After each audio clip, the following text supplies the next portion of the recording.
अगर आपकी भी शेयरों में दिलचस्पी है तो जान लीजिए कि T+1 क्या है और समझा रहे हैं जीरोधा के बॉस नितिन कामत।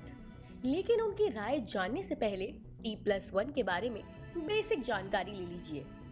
चीन के बाद भारत दुनिया का दूसरा ऐसा बड़ा देश होगा जहां शेयरों के सेटलमेंट के लिए T+1 सिस्टम को लागू किया जाएगा।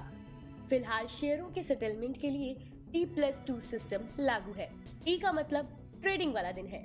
इसका मतलब है कि जब कोई इन्वेस्टर किसी शेयर को बेचता है तो वो उसे मिलने वाली रकम को 2 दिन बाद अपने डीमैट खाते से निकाल सकता है। अब 25 फरवरी 2022 से 2 दिन की ये अवधि घटकर 1 दिन हो जाएगी। हालांकि शुरुआत में ये सिस्टम मार्केट कैप के हिसाब से सिर्फ 100 छोटी कंपनियों में ही लागू किया जाएगा। फिर फेज वाइज इसमें और कंपनियों को शामिल किया जाएगा। एक रिपोर्ट के मुताबिक लार्ज कैप शेयरों में T+1 सिस्टम को लागू होने में 1 साल का वक्त लग जाएगा।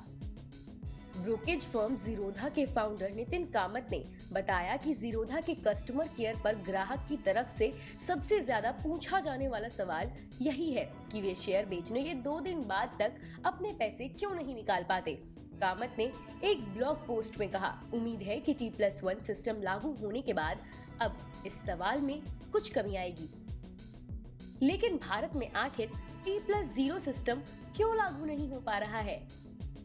यानी कि शेयरों को बेचने पर उसी दिन निवेशक पैसे क्यों नहीं निकाल सकते?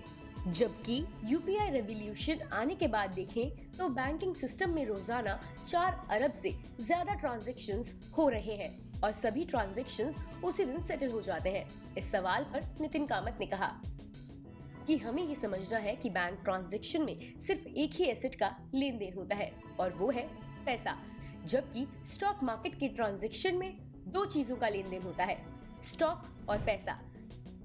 कामत ने आगे कहा, स्टॉक भी अब डिजिटल रूप में मौजूद है और उन्हें तुरंत एक जगह से दूसरी जगह ट्रांसफर किया जा सकता है, लेकिन इन्हें इंट्राडे ट्रेडिंग की वजह से तुरंत ट्रांसफर नहीं किया जा सकता है। स्टॉक मार्केट में ज्यादातर ट्रेडिंग इंट्राडे ट्रेडर्स की तरफ से की जाती है, जो स्टॉक की डिलीवरी दिए या लिए बिना ही उसे खरीदते और बेचते हैं।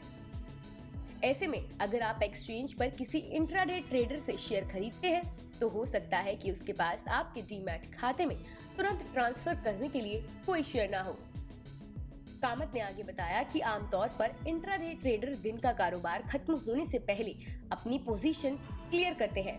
उन्होंने कहा कि आखिर में स्टॉक को डिलीवर करने की जिम्मेदारी उसी की होती है जिसके पास स्टॉक होता है। कामत ने कहा कि दिन का कारोबार खत्म होने पर ही बाय या सेल से जुड़ी सभी पोजीशन क्लियर होती है। ब्रोकर्स इसके बाद ट्रांजैक्शन को सेटल करने के लिए स्टॉक और पैसे को क्लियरिंग कॉर्पोरेशन के पास ट्रांसफर करते हैं। इस प्रोसेसिंग में लगने वाले समय के चलते तुरंत ट्रांसफर या T+0 सिस्टम लागू होना काफी मुश्किल है। मार्केट की इनसाइड खबरों के लिए बने रहिए मनी कंट्रोल हिंदी के साथ।